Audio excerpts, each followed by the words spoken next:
Je suis quittée de cinéaste, mannequin professionnel à chef d'entreprise de piscicultrice. Ce n'est un secret pour personne que je suis très esthétiquement prononcée. Mais alors, j'ai décidé de me lancer dans un secteur que beaucoup qualifient de sale.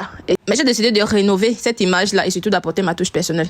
Le story time qui revient chaque fois. J'ai déjà eu à expliquer avec combien j'ai commencé, où j'ai commencé, les conditions dans lesquelles j'ai commencé. Mais aujourd'hui, je vais résumer.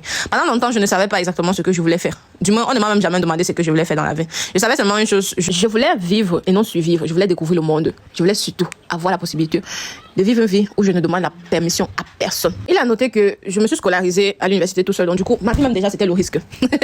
Vivre même déjà, c'était un risque. J'observais ma vie, les factures qui s'amplifiaient, les rêves rapportés à demain, les sentiments de courir sans vraiment avancer. Un jour, j'ai compris une vérité simple mais brutale. Personne ne viendra me sauver. Alors, j'ai commencé petit.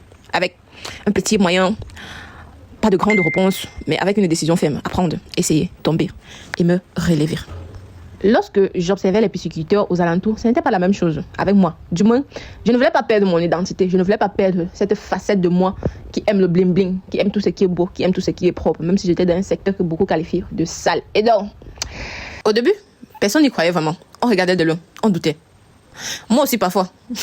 Mais chaque jour, je revenais. Je faisais ce que peu de gens acceptent de faire. Travailler dans le silence. Apprendre que d'autres se moquent.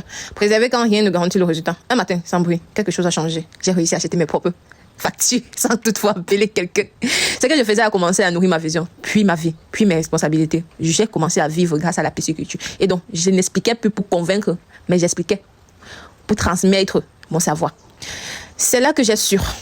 Pas parce que tout était parfait, mais parce que je ne pouvais plus revenir en arrière. J'avais déjà un niveau de vie que, même s'il fallait vivre aux dépens d'un homme, je sais d'office que ils ne peuvent pas écoper. Dis-moi, ils peuvent essayer pendant 1 mois. Mais à partir de 2 mois, là, eux-mêmes ils vont se fatiguer. Parce que c'est le niveau, le high level. La pisciculture m'a mis à un certain niveau.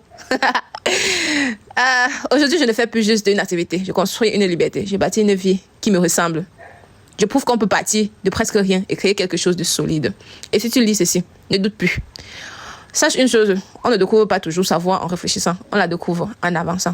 Et la pisciculture aujourd'hui, c'est cette activité qui m'a permis de garder mon authenticité, de garder cet aspect mannequin que j'adore d'ailleurs, et toujours liberté financière, économique et épanouissement.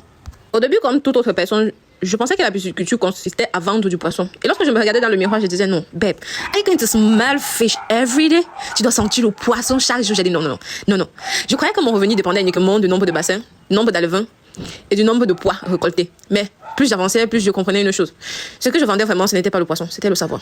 Chaque erreur que je corrigeais, chaque technique que je maîtrisais, chaque résultat que j'obtenais.